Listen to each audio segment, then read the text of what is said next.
Oke.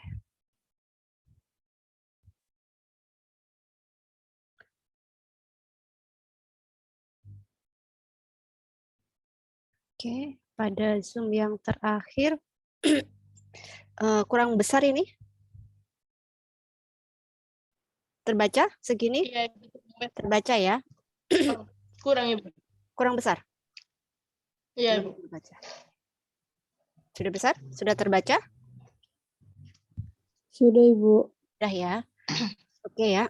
Kalau kemarin kita membahas tentang konsep dasar pemeriksaan fisik, terutama pada ibu hamil ya, pemeriksaan fisik itu apa, kemudian pemeriksaan pada ibu, khususnya pada ibu hamil, kemudian langkah-langkahnya seperti apa ya, ada videonya juga. Nah, setelah dari hasil pemeriksaan itu, kita dokumentasikan.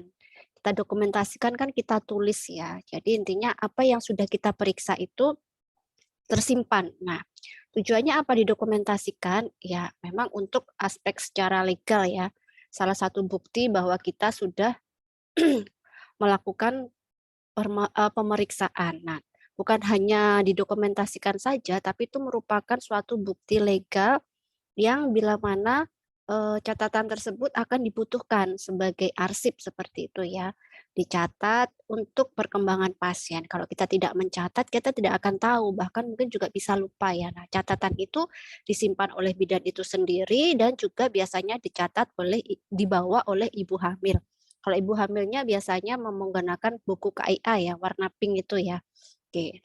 Nah, itu catatan secara di dalam pelayanan ya, ada rekam medis namanya. Tapi kalau kita di sini, kalau di pendidikan ya, di asuhan kebidanan itu dicatat menggunakan format asuhan kehamilan ya. Formatnya memang panjang sekali seperti itu.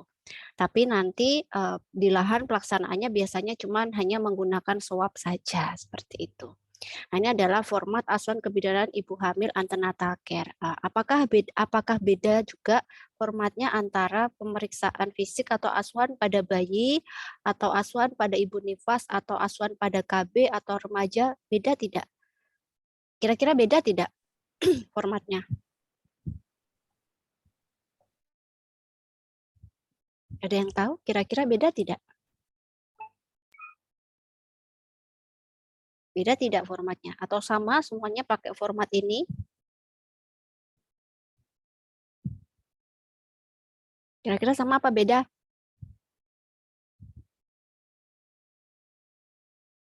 Ayo. Menurut saya beda, Ibu. Beda ya, oke ya, tentunya pasti beda. Jawabannya yang sangat bagus sekali ya. Tentunya pasti berbeda ya, karena yang diperiksa sudah beda ya. Anak, remaja, ibu hamil. Nah, pemeriksaannya itu berbeda, tapi pada dasarnya pemeriksaan fisik itu sama, menggunakan 4 teknik ya. Apa kemarin 4 teknik? Palpasi, perkusi, auskultasi. ya ada 4 ya. Ya, semuanya sama, cuman langkah-langkahnya juga sama. Semuanya head to toe. Head to toe itu dari ujung rambut sampai ujung kepala. Nah, ya yang membedakan kan otomatis kan siapa yang diperiksa, itu yang membedakan seperti itu ya. Nah, di sini ada pengkajian yang disebut kita masih ingat ya kemarin, pengkajian itu ada 2, data subjektif dan data objektif. Nah, data subjektif itu data yang didapat dari apa yang dikatakan pasien ya. Jadi apa yang disampaikan pasien itu namanya data subjektif seperti itu ya. Jadi begitu juga pengkajian ini ditulis, di dalam pengkajian ini ditulis ada subjektif dan data objektif. Data objektif adalah data yang kita dapatkan selama pemeriksaan. Nah, kira-kira sama enggak antara data subjektif dan data objektif? Harusnya sama. Harusnya sama sih gitu ya. Tapi kemudian juga jika memang tidak sama, atau mungkin dari hasil subjektif, objektif kadang memang sama, tapi harus ditegakkan. Ditegakkan itu dipastikan. Salah satunya pasti itu adalah menggunakan apa kemarin? Pemeriksaan lab atau disebut dengan pemeriksaan apa? Penunjang ya, disebut dengan pemeriksaan penunjang ya. Jadi di sini pengkajian ada data subjektif. Data subjektif terdiri dari apa saja? Nah, sebenarnya kalau dalam pemeriksaan fisik kan kita sebenarnya langsung melakukan pemeriksaan ya. Tapi kan kalau kita implementasikan sebelum kita pemeriksaan kan harus menanyakan keluhannya apa gitu, tidak langsung memeriksa ya. Jadi data subjektif itu terdiri dari anamnesa yang dilakukan oleh siapa. Nah, di sini namanya siapa gitu. Nah, misalkan oleh siapa? Namanya misalkan Novita gitu atau mungkin Santi gitu ditulis ya. Atau kalau enggak, kalau misalkan kalau ini kan format ini kan memang untuk kegiatan selama perkuliahan ya, atau ya pastinya perkuliahan ya, tapi kalau biasanya di apa namanya, di rekam medis itu biasanya ada catatan dari perawat cukup tanda tangan dan nama, di mana tempatnya, kemudian tanggal berapa dan jam berapa. Nah, ini sangat penting sekali ya, di mana dilakukan pemeriksaan, siapa yang melakukan pemeriksaan dan yang melakukan pencatatan, tanggalnya juga, itu harus sangat penting karena di sini nanti akan dilihat, sebagai riwayatnya, seperti itu. Kemudian di sini ada identitas klien terdiri dari nama nama klien, nama suaminya. Nah, di sini ditulis. Biasa di sini bisa direkam medis ya. Tulis umurnya, suku atau bangsa, agama, pendidikan, pekerjaan, penghasilan. Nah, ini di sini penghasilan dimaksud adalah penghasilan seluruh keluarga ya, bukan hanya penghasilan suami saja atau istri saja. Tapi jika suami istri bekerja jadi penghasilan dua-duanya. Jadi penghasilan total keluarga ya. Itu juga ada nama suami, umur, suku bangsa, agama, pendidikan, pekerjaan, dan penghasilan, dan alamat.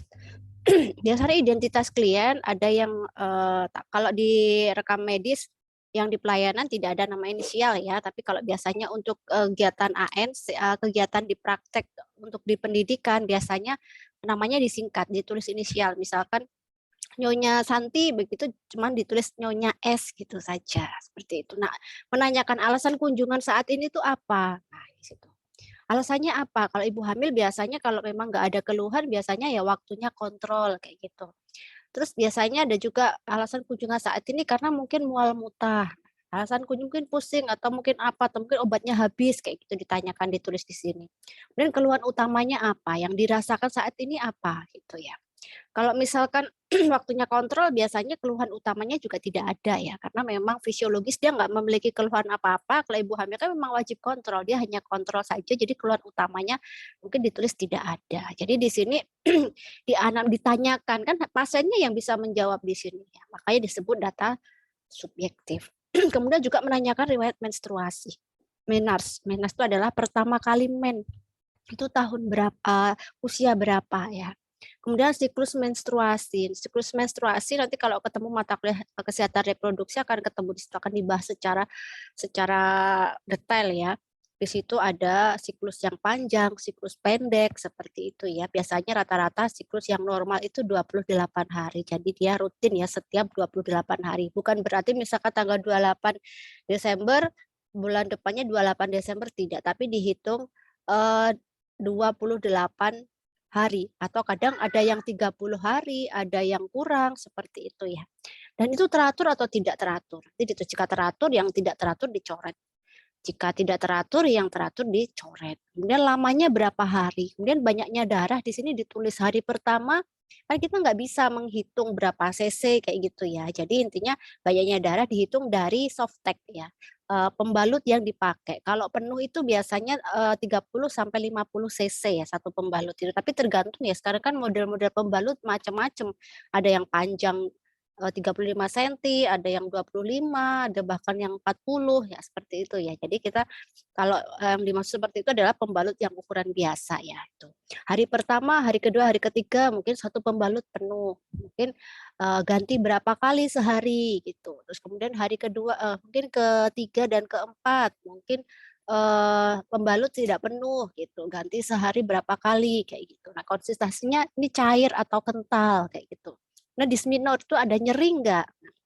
Kalau misalkan iya, nyerinya kapan? Saat menstruasi atau sebelum atau selama atau sesudah menstruasi? Nanti ditulis ditanyakan. Itu ditulis kalau yang tidak sesuai dengan anamnesa ya dicoret gitu. Dan adakah keputihan seperti itu?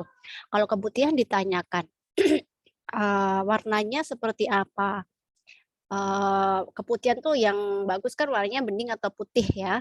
Kemudian kalau udah ada kayak kecoklatan atau kemerah-merahan, nah itu atau kehijauan, itu sudah mengarah ke patologis. Kemudian baunya seperti apa? Kemudian ada gatal atau tidak, seperti itu. Nah, kemudian HPHT ya, hari pertama haid terakhir itu kapan? Menstruasi terakhir sebelum hamil itu kapan? Nah, kemudian dihitung hari perkiraan lahir. Nah, jadi nanti dihitung hari perkiraan lahirnya ya. Bisa dihitung. Kemudian status perkawinannya. Di sini kawin, misalkan kawin berapa kali, menikah ya artinya. Menikah berapa kali, misalnya bisa ditambahkan perkawinan yang keberapa, begitu ya, lama perkawinannya berapa tahun, seperti itu. Nanti bisa ditulis ya di sini. Tahun ya di sini. Oke, sebentar. Pulpet saya mati. Oke. Bentar. Kemudian riwayat kehamilan persalinan dan nifas yang lalu ini harus ditanyakan. Tujuannya apa? Untuk mengetahui, saya katakan kemarin, ada kehamilan resiko dan apa kemarin? Kehamilan normal, beresiko, dan komplikasi. Nah, dari riwayat kehamilan persalinan dan nifas yang lalu, nah ini tadi ditanyakan nomor kehamilan nomor 1. Misalkan, kalau misalkan dia ibunya hamil pertama ya ditulis di sini tulis hamil ini gitu. Dia ditulis hamil ini gitu. Kalau anak pertama gitu. Kalau misalkan anak kedua, anak kedua berarti anak ke satu ditulis suaminya, kalau suaminya misalkan anak satu suami ke satu, misalkan kedua anak yang hamil kedua ditulis nomor suami kedua ya nggak apa-apa kalau dia memang pernah menikah 2 kali. Kalau misalkan di sini kan suami ke satu, nah di sini ditulis hamil ini, yang kedua baru ditulis hamil ini kalau anak kedua. Nah, kemudian sebelum tulis hamil ini diisi umur kehamilannya itu umur kehamilan saat persalinan ya, seperti itu. Umurnya berapa usia kehamilannya? Penyulitnya apa? Atau bisa ditulis di sini aterem. Aterem itu apa? Dia sudah sesuai usia kandungannya. Memang sudah cukup bulan gitu. Kemudian penyulitnya apa gitu ya. Jadi penyulitnya apa? Kalau tidak ada ditulis tidak ada, TAA gitu ya. Penolongnya siapa? Bidan atau dokter gitu, tergantung siapa ya yang menolong. Kemudian jenis persalinannya ada spontan itu persalinan normal. Spontan, SC atau dengan tindakan. Tempatnya di mana? Nah, ini tempatnya di rumah sakit atau di bidan atau BPM sama ya atau di puskesmas. Nah, penyulitnya apa? Ada nggak penyulit? Kalau ada penyulitnya ditulis. Tuh. Kalau ada penyulit misalkan persalinannya macet kayak gitu. Nah, kemudian nifas. Nifas itu masa 40 hari setelah melahirkan. Penyulitnya apa? Kalau tidak ada ditulis tidak ada. Kalau misalkan nifas ada perdarahan ya ditulis perdarahan. Kemudian anaknya laki-laki atau perempuan ditulis. Nah, berat badan atau panjang badan anak pas lahir ya. Ini berapa? Menyusui iya atau tidak, hidup atau mati. Nah, kalau di sini anaknya hidup ya ditulis hidup, kalau mati ya mati gitu ya. Kemudian KB iya atau tidak, menggunakan alat kontrasepsi atau tidak. Keterangan mungkin bisa ditulis anaknya saat meninggal itu usia berapa gitu. Atau keterangan-keterangan penting yang perlu ditulis ya. Jadi umur ini di sini umur saat ini ya, saat dia mau melahirkan ya kehamilannya ya. Term bukan umur ibunya ya. Nah, kemudian di sini baru kedua hamil yang kedua. Kalau misalnya anak ketiga ya, anak kedua ditulis tadi seperti di atas tadi, baru yang ketiga ditulis hamil ini seperti itu. Nah, kemudian selanjutnya riwayat kehamilan sekarang. Nah, anak yang keberapa, hamil yang keberapa sekarang, usia kehamilannya berapa. Nah, cara menghitung usia kehamilannya ya HPHT dihitung sampai saat ini periksa seperti itu. Kemudian nanti di askep kehamilan akan ketemu ya, semua itu akan dibahas secara detail. Kemudian gerakan anak pertama kali dirasakan mulai usia kapan. Gerakan anak sekarang ditulis aktif atau tidak aktif. Periksa kehamilan trimester 1, periksa atau tidak, berapa kali periksanya gitu. TM2 periksa atau tidak, berapa kali periksanya. Trimester 3 periksa atau tidak, berapa kali. Nah, ini kalau misalkan Bu masih trimester 1 ya, ini TM2 dan TM3 tidak usah diisi dulu. Kemudian terakhir periksanya kapan, tekanan darahnya berapa, berat badannya berapa. Nah, seperti itu. Kemudian riwayat imunisasi tetanus ya ditulis ya, lengkap atau tidak lengkap seperti itu. Kapan gitu status ini status TT-nya ya lengkap atau tidak lengkap ya atau seperti itu. Pernah mendapatkan tablet FE? Nah, ditulis ya. Jika ya, jika tidak, jumlahnya berapa? Apakah tablet FE diminum secara teratur? Iya atau tidak? Jika tidak, alasannya apa? Pemeriksaan yang sudah pernah didapatkan apa? AB, golongan darah, plasma tes. Jadi kalau yang enggak dicoret, hasilnya seperti apa. Kemudian KIE itu adalah informasi atau konseling yang pernah didapatkan.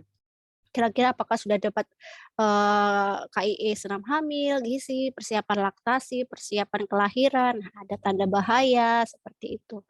Kemudian juga apa namanya? Tanda bahaya kehamilan atau tanda-tanda kelahiran, pemeriksaan kehamilan dan imunisasi atau ASI eksklusif seperti itu ya. Atau kalau yang lainnya didapatkan ditulis di sini. Kemudian ditanyakan juga riwayat keluarga. Riwayat keluarga itu apakah ada keturunan kembar, dari pihak siapa, apakah ada penyakit keturunan, ada jenis penyakitnya apa, dari pihak siapa, kemudian penyakit lain dalam keluarga. Nah, kemudian ditanyakan juga riwayat kesehatan yang lalu.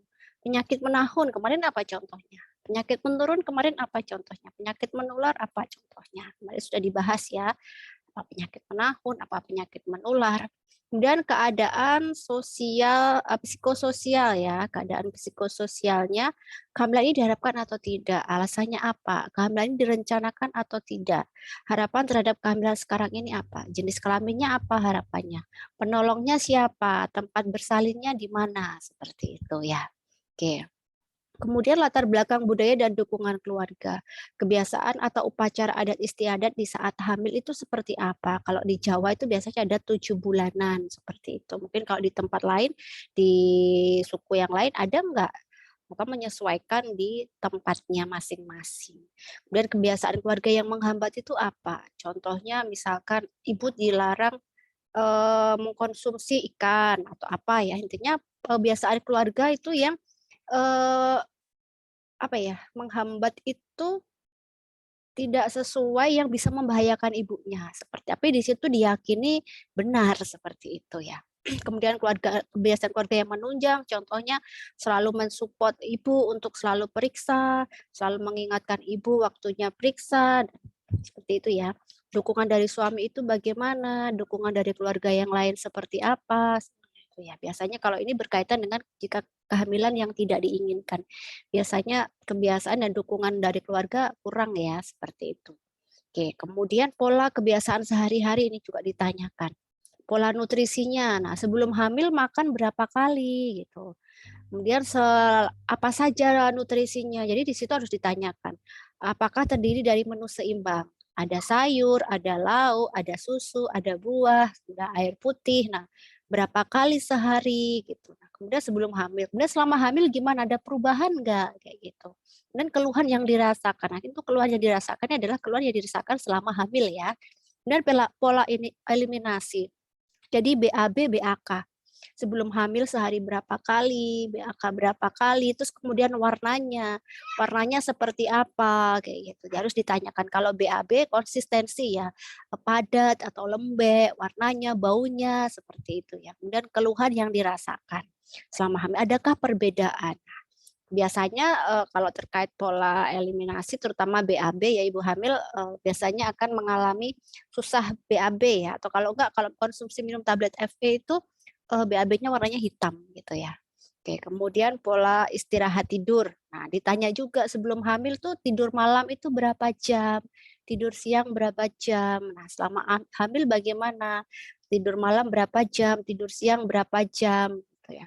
Kemudian keluhan yang dirasakan. Jadi keluhan ya misalkan contohnya tidak bisa tidur atau kurang tidur seperti itu. Biasanya tidur itu juga dialami oleh ibu hamil kalau menjelang mau persalinan, terutama G1 dia susah tidur karena apa? Cemas membayangkan proses persalinan gitu ya.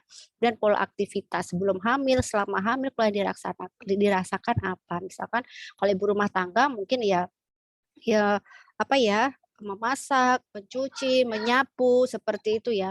Kemudian selama hamil harus mengurangi aktivitas yang berat ya seperti itu ya. Kemudian pola seksualitas ditanyakan ya sebelum hamil berapa kali dalam 1 minggu, kemudian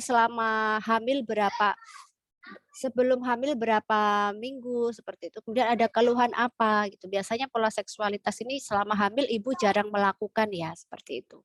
Kemudian perilaku kesehatannya ditanya, penggunaan obat, jamu, rokok, dan lain-lainnya sebelum hamil ya. Jadi penggunaan obat-obatan, kemudian selama hamil bagaimana, kemudian personal hygiene ya, kebersihannya.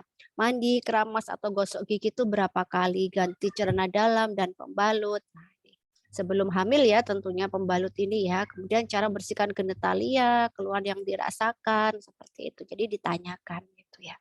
Kemudian data tadi itu adalah data subjektif yang harus dianamnesa oleh ibu kepada ibu hamil ya. Kemudian selanjutnya ada data objektif. Nah, data objektif ini pemeriksaan untuk kesadarannya. Ibunya sadar penuh atau enggak? Gitu. Biasanya disebut dengan kompos mentis, tekanan darah, ROT, MAP seperti itu ya. Kemudian suhu ini nanti akan dijelaskan semuanya ya di mata kuliah askep kehamilan. Suhunya berapa, nadinya berapa, respirasinya berapa, berat badan sebelum hamil dan sekarang itu berapa, penambahannya berapa, indeks massa tubuh, tinggi badan, lengkar lengan atas, seperti itu ya. Jadi semua ada standar normalnya. Nah, baru ini pemeriksaan khusus ya, atau pemeriksaan fisiknya ya, ada inspeksi. Nah, yang dilihat ya, inspeksi itu kan melihat kepala. Nah, itu yang pertama. Yang pertama dilihat adalah wajah, kelopak mata, konjungtiva, skleranya, mulut dan gigi, bibir, lidah, giginya, nah, hidungnya simetris, adakah sekret, adakah kebersihan. Nah, ini sama persis saat pemeriksaan head to toe ya, cuman ini ditulis hasilnya. Kalau pemeriksaan head to toe yang kemarin kita pelajari atau kita putar di video kan disampaikan ya langkah-langkahnya. Nah, kalau di sini adalah hasilnya ditulis. Tapi di sini belum ada rambut ya, rambut belum masuk ya kepala. Iya, belum ada rambut. Nanti bisa ditambahkan rambut ya. Rambutnya rontok atau tidak, seperti itu. Kemudian leher, pembesaran vena jugularis, pembesaran kelenjar steroid, pembesaran kelenjar getah bening, nanti ditulis. Nah, dadanya simetris atau tidak, pembesaran payudara, iya atau tidak, hiperpigmentasi, iya apa tidak, papila mamai gimana menonjol atau tidak, pengeluaran ada atau enggak, kebersihannya bersih atau tidak, perut pembesaran sesuai dengan usia kehamilan tidak, ada bekas luka operasi tidak, ada linia atau stria. Linia itu biasanya kalau ibu hamil tuh garis-garis pada perut ibu hamil karena apa? Terjadi strap marks ya. Jadi ini apa? Pembesaran uterus ya. Kemudian kalau stria itu namanya. Kalau linia itu garis yang di antara pusat sampai tepi atas simfisis. Jadi dia membelah perut menjadi straight kayak gitu tuh namanya linia. Kalau stria yang pinggir-pinggir tepi-tepi itu biasanya gatal gitu ya. Kemudian pembesaran liver, pembesaran hati, kemudian anogenitalia, vulva, vagina warnanya seperti apa, adakah luka parut, adakah bekas kalau dulu misalkan anak kedua atau ketiga itu apakah ada bekas episiotomi gitu ya. Episiotomi itu pengguntingan ya, digunting ya, karena apa? Bayinya tidak bisa lahir ini ya, jalan lahirnya kaku ya, biasanya digunting untuk memperluas apa namanya, untuk mempercepat pengeluaran janin. Ada udema, apakah ada varises, pengeluarannya seperti apa, adakah sekret, apakah ada hemoroid, bagaimana kebersihannya, kemudian ada ekstremitas atas dan ekstremitas bawah. Adakah udema, adakah varises, seperti itu. Nah, jadi ini dilihat saja ya. Jadi ini apa inspeksi. Jadi hanya melihat seperti itu ya. Melihat dan bisa menyimpulkan. Biasanya melihat kalau memang pelaksanaannya itu kan hanya melihat saja, tapi dalam pelaksanaannya yang real biasanya yang melihat sambil diraba. Jadi ya inspeksi, palpasi itu langsung jadi satu seperti itu ya, melihat ya melakukan palpasi seperti itu. Kemudian biasanya kalau ibu hamil itu terkait dengan ekstremitas udema itu biasanya kalau kehamilan akhir atau pertengahan mulai trimester 2, takutnya apa? Kalau kakinya bengkak biasanya mengarah ke apa? Hipertensi atau penumpukan cairan yang berlebihan seperti itu. Dan palpasi leher, pembesaran vena jugular. Nah, baru ini dipalpasi seperti itu. Pembesarannya ada enggak? Kemudian dada, benjolan atau tumor, pengeluarannya seperti apa, perut, ekstremitas atas dan bawah. Nah, apakah ada udema? Kalau biasa ditekan ya, kalau yang dinamakan udema itu kalau ditekan ini biasanya dia tidak akan kembali. Gitu ya. Kalau dia kembali lagi, biasanya kalau bukan ibu hamil, biasanya misalkan remaja atau pemeriksaan pada pasangan usia subur itu penyakit apa ya? beri-beri itu lah ya, yang kekurangan vitamin B12 seperti itu ya. Seperti itu ya, ditekan dia akan tidak kembali lagi gitu. Jadi ada bekas luka yang ya dia akan kembali tapi lama. Seperti itu. Dari pemeriksaan farmasi. Nah, kemudian ini yang membedakan pada ibu hamil itu yang membedakan adalah apa? Di payudara dan di perut, pemeriksaan leopard. Kalau ibu nifas kan nggak ada, di bayi pun nggak ada, di remaja nggak ada ya, karena nggak hamil. Apa yang mau diperiksa perutnya gitu ya. Jadi ada leopard 1, leopard 2, leopard 3, leopard 4. Nah, kemarin kan sudah ada yang videonya. Tinggi fundusnya berapa, tafsiran berat janinnya berapa. Nah, kemudian baru di auskultasi. Ini juga yang membedakan pemeriksaan leopard yang lain. Auskultasi kan kalau yang lain hanya di dada saja untuk mengetahui bunyi nafas atau paru-paru seperti itu, atau detak jantung. Nah, kalau pada ibu hamil itu ada dua, auskultasi pada ibunya dan auskultasi pada bayinya. Jadi detak jantung janin. Frekuensinya berapa kali, teratur atau tidak, tempatnya di mana, kemudian baru dada. Nah, perut ini untuk mengetahui bising usus ya, seperti itu ya.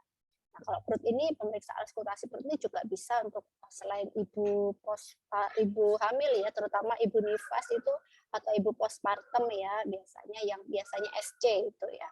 Itu untuk sangat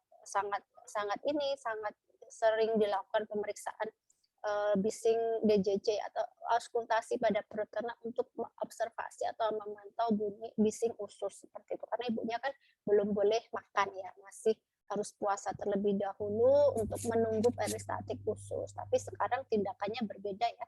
Kadang ada yang langsung boleh makan, minum asalkan tidak mual atau tidak pusing. Dan perkusi ya, perkusi adalah refleks patella kanan dan kiri. Kemudian perkusi perut ya, kalau perkusi perut itu kita sering melakukan. Kalau misalkan rasa kembung masuk angin, pernah nggak menepuk menepuk perut, pernah nggak? Pernah ya, kembung atau enggak bagaimana ya. Cuman kadang Pernah, Ibu. Nah ya, cuman kan beda ya. Kalau perkusi kan pakai ujung ya. Kadang, tapi kalau kita kan pakai ini ya, pakai ini apa? Bagian dalam. Kalau pakai begini kan jarang ya kita menepuk perut kita dengan ujung jari. Rata-rata kan bagian dalam jari ya, seperti itu. Itu juga bisa dikatakan sebagai perkusi gitu ya. Dan pemeriksaan panggul luar ya, untuk mengukur distansia spinarum, distansia cristarum, duodenum, lingkar panggul seperti itu ya. Sebenarnya fokus kita pemeriksaan fisik hanya di sini tadi ya. Perkusi, auskultasi sudah selesai sebenarnya tadi. Cuman ini adalah materi karena pada ibu hamil sekalian saja. Kita kan kalau sudah pemeriksaan fisik kan tidak hanya mengisi ini saja, yang palpasi, inspeksi, tapi kan semuanya. Itu tuh kemarin tuh tadi. Nah, kemudian ada pemeriksaan dalam, itu bila ada indikasi jika misalkan keluar perdarahan, seperti itu. Ada kalau ibunya mengalami kontraksi yang kuat, kayak itu baru dilakukan pemeriksaan dalam. Jika tidak ada indikasi, ya tidak perlu dilakukan. Kemudian pemeriksaan HB untuk menegakkan diagnosa ya, golongan darah, kemudian pemeriksaan urin, ini untuk menegakkan apakah ibunya itu hipereklamsi atau eklamsi. Kalau HB jelas ya untuk nanti kalau anemia ya, golongan darah. Jadi untuk persiapan darah jika ibu mengalami perdarahan. Dan pemeriksaan penunjang yang lain ya, seperti itu. Seperti rongsen, seperti itu ya, EKG, ECG, seperti itu. Kemudian kesimpulannya apa? Nah, kesimpulannya biasanya itu adalah ibu hamil ya G1, P1. Nah, nanti akan ketemu ya, nanti kita belum membahas di situ detail ya. G1 itulah gravida. Berarti kalau G1 hamil ke-1, P-nya adalah partes. Partes itu P1, P1 berarti pernah melahirkan anak ke-1. Kemudian A itu abortus ya, abortus. Abortus kalau misalkan nggak ada abortus ya ditulis 0.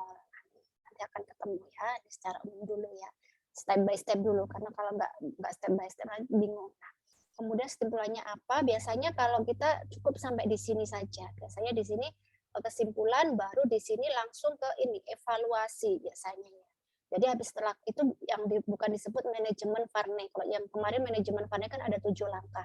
Kalau di sini bisanya kalau langsung kesimpulan. Jadi langsung di sini evaluasi. Nah, biasanya langsung dievaluasi. Ada SWOT seperti itu. Sebut SWOT. Nah, tapi kalau ini menggunakan 7 langkah Varney, berarti di sini harus ada ini tadi yang dikatakan data dasar.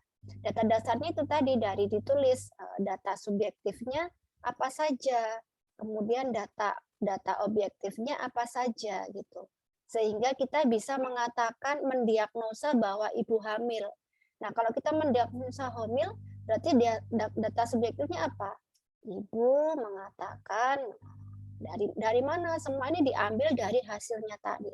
Dari hasil pemeriksaan itu tadi ditulis di sini. Kira-kira data dasarnya yang menunjang, misalkan kita bisa mendiagnosa hamil, berarti dasarnya apa? Hasil pemeriksaannya apa? Nah, ditulis di sini dari sini. Jadi harus sinkron. Data dasar dan diagnosa itu harus sinkron. Nah, kemudian masalahnya apa?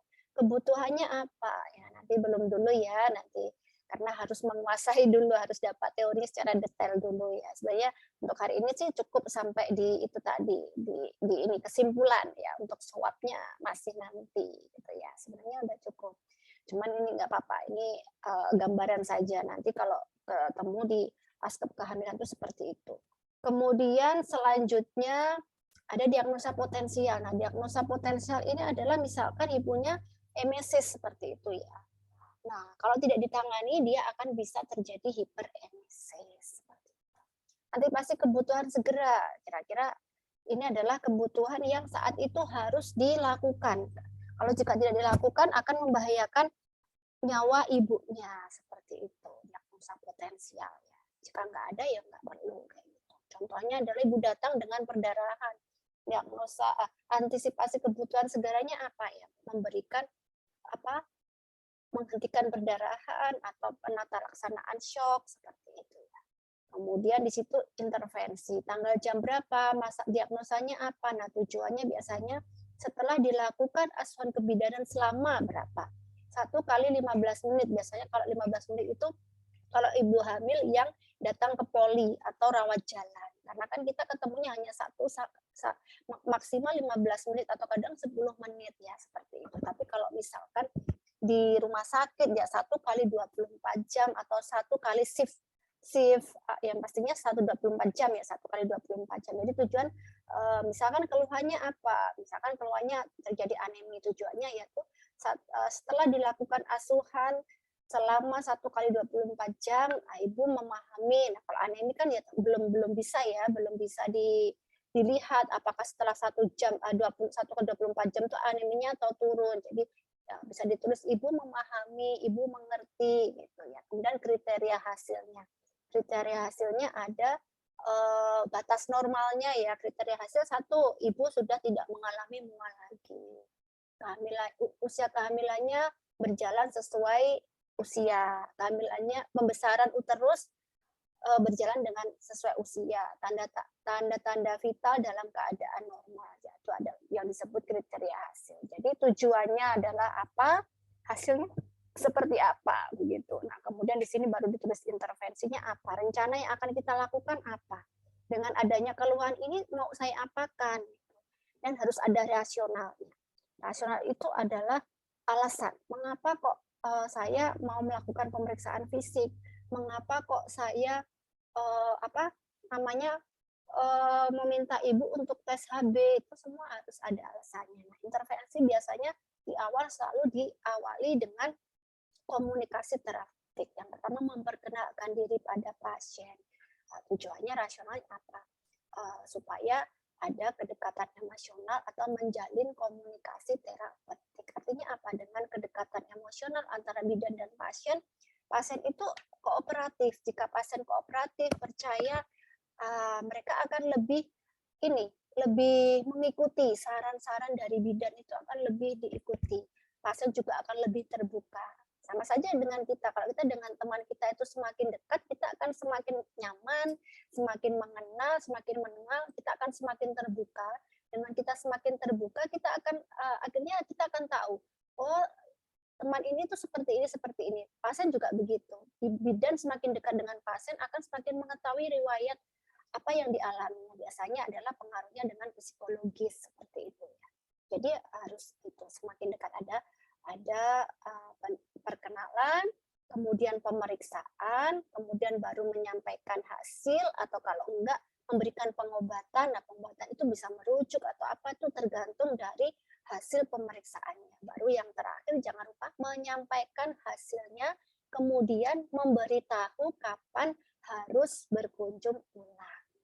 Jadi kapan harus waktunya berkunjung lagi itu kapan, dan memberitahu ini jika terjadi tanda bahaya harus segera kontrol. Jadi makanya setiap ibu hamil meskipun nggak ada keluhan itu harus diedukasi.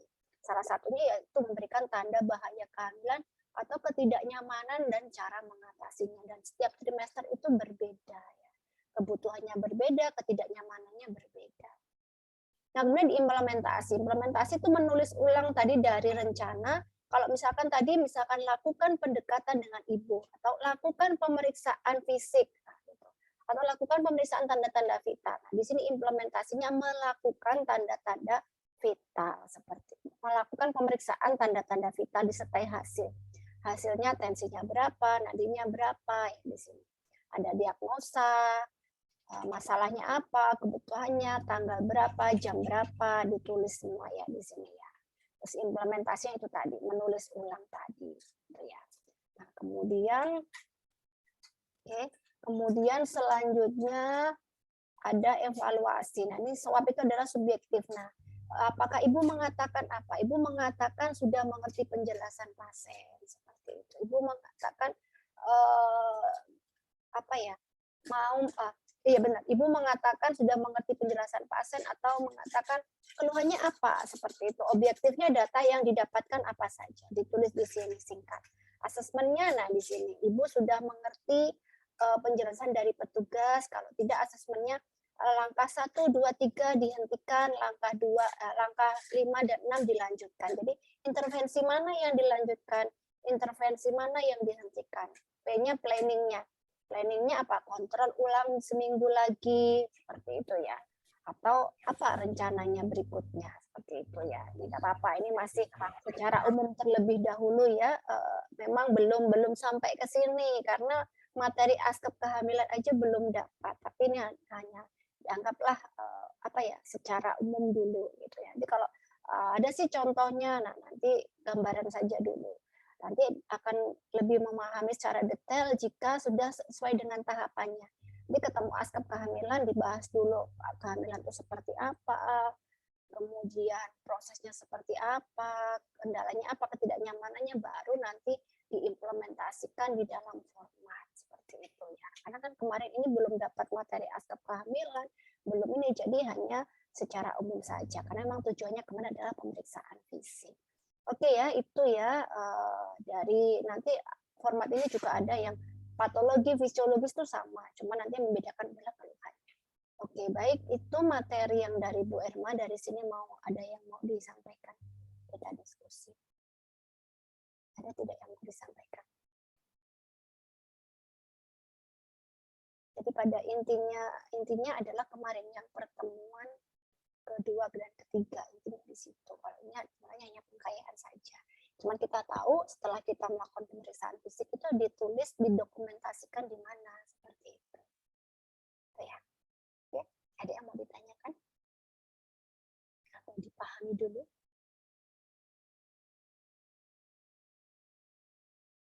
Atau tambah bingung?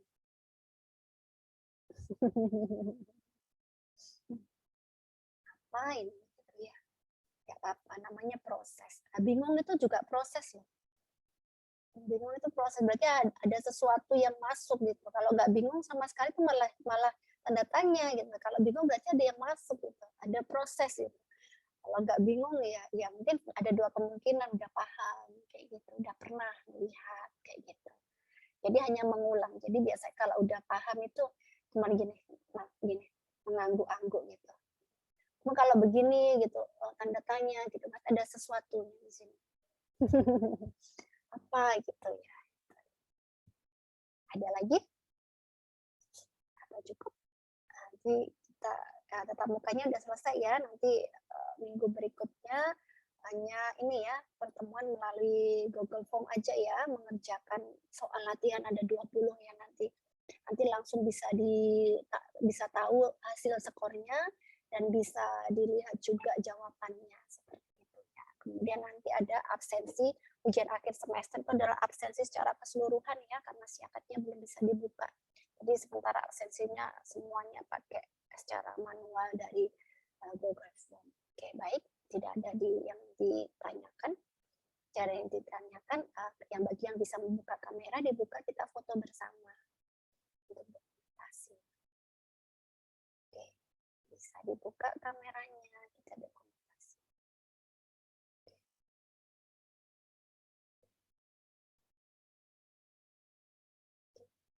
Bisa buka, tidak bisa saya hitung ya. Saya hitung, oke. 1, kayak bebas boleh ya. 1, 2, 3.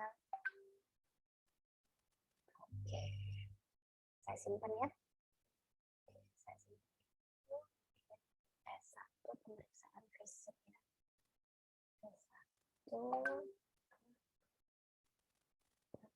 S1 pemeriksaan fisik dokumentasi ya. Format.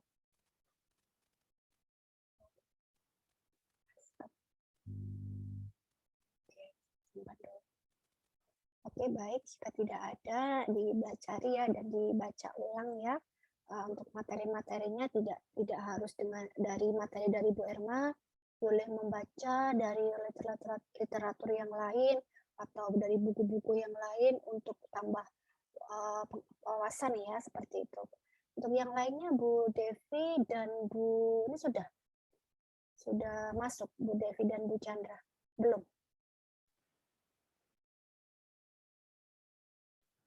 Belum ya. Oke. Baik, dihubungi ulang aja ya. Oke. Baik, kalau tidak ada, saya ucapkan selamat sore nih, Bu Irma mau ibadah Natal, persiapan ibadah Natal. Oke, dan Bu Irma ucapkan selamat Natal ya bagi yang merayakan, selamat menjelang Natal dan selamat menjelang tahun baru. Tuhan memberkati. Oke, selamat sore. Saya akhiri. Assalamualaikum warahmatullahi wabarakatuh. Shalom dan salam sejahtera buat kita semua. Tetap jaga imunitas ya. Salam, Bu. Salam, Bu. Selamat siang. Terima kasih, Bu. Salam buat keluarga ya. Oke, baik. Gak ada yang mudik lagi tuh, baru sampai Kediri kan? Gak mudik tuh ini. Baru sampai mau mudik. Oke, baik. Izin ya Bu Irma N ya. Oke, mau prepare Natal ini. Ya, Bu. Selamat sore. Bu. Selamat sore.